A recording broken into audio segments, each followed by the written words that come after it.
tant que candidat à la présidentielle de 2015 à la nation. Mais vous allez trop vite en besogne. D'abord, je dois remercier les militantes et les militants de mon parti, les délégués au Congrès, d'avoir, pendant 2 jours, travaillé dans une ambiance militante, studieuse et en même temps conviviale. Au cours des 2 jours qu'a duré le Congrès, nous avons renouvelé les organes du parti, mené des réflexions sur la situation politique du pays et, bien entendu, renouveler les organes du parti. Et donc, c'est dans ce cadre que j'ai été reconduit à la tête du parti. Et, bien entendu, je remercie les congressistes pour la confiance qu'ils me témoignent en me replaçant à la tête du parti. Moi, en ce qui me concerne, je suis fier de travailler dans un parti comme l'ANC. Je suis fier d'avoir été porté à la tête du parti par des délégués aussi déterminés, aussi conscients de la situation de leur pays, aussi conscients de la nécessité du changement. Donc, après ça, les délégués, les progressistes ont désigné comme candidat de l'ANC à la présidentielle de 2015, mais candidat à proposer aux forces démocratiques.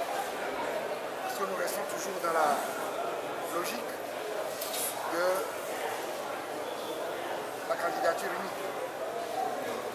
Voilà. Attendons de voir. Il y a une résolution qui demande de faire en sorte que les gens fidèles Nous sommes en conclave pour discuter. Et nous continuons de participer au conclave. Mais nous allons proposer ma candidature aux forces démocratiques, à ceux qui participent au conclave. Alors, Monsieur le Président, qu'attendez-vous des autres formations politiques? Quelle vous fasse allégeance ou quel travail en équipe gagnant-gagnant avec vous? C'est une affaire d'allégeance. Le candidat qui sera désigné par les forces démocratiques doit rassembler les forces démocratiques. Mais le candidat, il est désigné parce qu'il réunit certaines conditions pour mener la bataille. C'est pour ça qu'il est désigné. On ne désigne pas quelqu'un. Parce que on ne désigne pas quelqu'un pour des raisons subjectives. Mais c'est des critères objectifs qui président au choix du candidat unique de l'opposition. Donc, il revient au candidat unique de rassembler. Il ne s'agit pas d'allégeance, il s'agit de rassembler, de rassembler l'opposition, de la mettre en ordre de bataille. Entre les élections locales et l'élection présidentielle, en termes d'élections qu'il faut organiser. Je préfère que le Togo respecte ses engagements. Je préfère que le Togo respecte ses engagements. Un engagement pris depuis 10 ans, 14 avril 2004, d'organiser des élections locales. Je préfère que le Togo respecte cet engagement. Je préfère que le Togo respecte aussi les délais constitutionnels. C'est-à-dire que le Togo organise des élections, une élection présidentielle. Donc il ne s'agit pas de faire en sorte qu'on dit qu'il faut choisir entre quelque chose et quelque chose. Non. Il faut que le Togo prenne l'habitude de respecter ses engagements.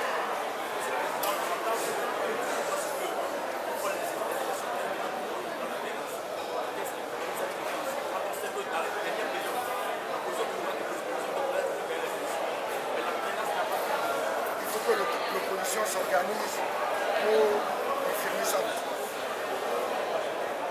Oui, Monsieur le Président, à supposer que vous soyez le candidat pour 2015, si M. Faure Gnassingbé vous volez encore votre victoire, que feriez-vous? Vous savez, nous ne sommes pas candidats, nous ne sommes pas adeptes de la candidature unique pour rien. Nous pensons que nous devons nous organiser au sein de l'UFUS pour créer la dynamique qui permet de défendre la victoire, de défendre ensemble la victoire, pour que la victoire de l'un soit la victoire de l'autre. La victoire du candidat unique soit la victoire de toutes les forces démocratiques. Et nous pensons qu'ensemble, nous devons défendre la victoire. Pardon? Nous pensons qu'il faut faire les réformes. Pourquoi est-ce qu'on ne ferait pas les réformes? Je dis qu'il faut que les autorités togolaises respectent leurs engagements. Il faut que les autorités togolaises respectent leurs paroles. Est-ce que les autorités togolaises ont signé l'accord politique? Oui. Alors, il faut qu'elles respectent l'accord politique global. Ce n'est pas parce qu'elles ont orchestré la mise en scène du rejet par l'Assemblée nationale de la loi de révision constitutionnelle que nous devons dire que c'est terminé. Non. On ne peut pas rejeter, y compris par une Assemblée nationale, un accord qu'on a signé pour mettre fin à une crise.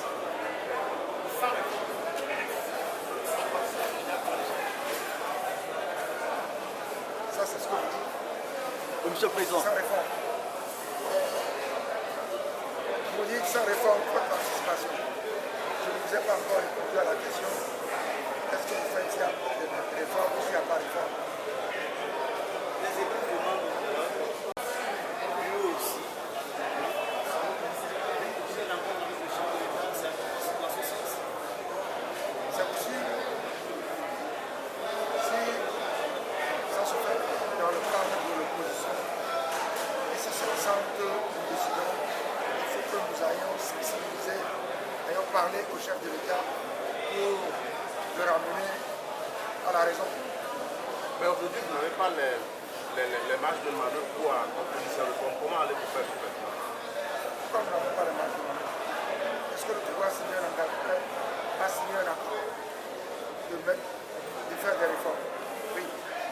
L'accord politique global. Il est là. Il faut que nous puissions contraindre les autorités togolaises à respecter leur engagement contenu dans l'accord politique global.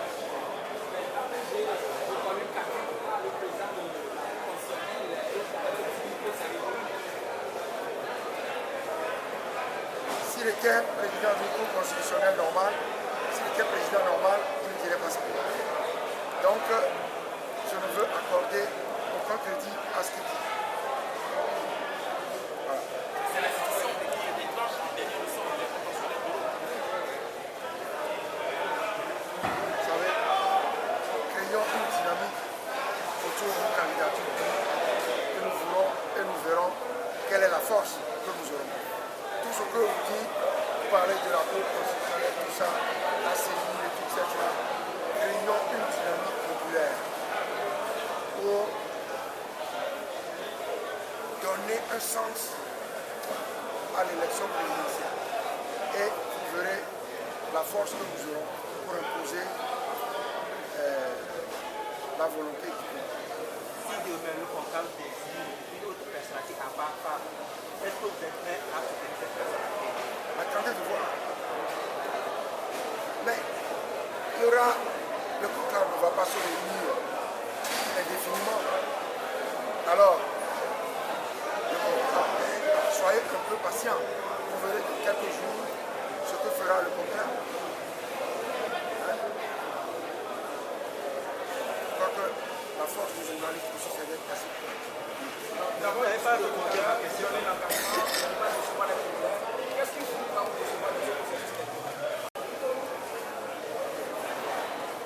Moi, je souhaite simplement que nous puissions nous organiser, que nous puissions contrôler la révision des listes électorales, que que nous puissions avoir des gens dans le bureau.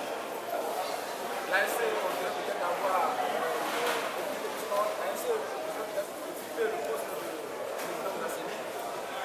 Très bien.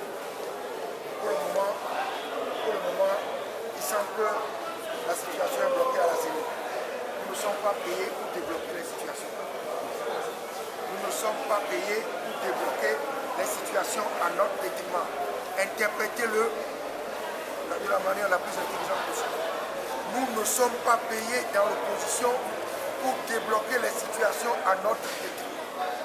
C'est une phrase que je vous soumets, à votre réflexion. Le pouvoir semble gagner déjà les élections en 2015. Pardon? Le pouvoir semble déjà gagner les élections en 2015. Entre le semble et la réalité, il y a un grand mal. Semble.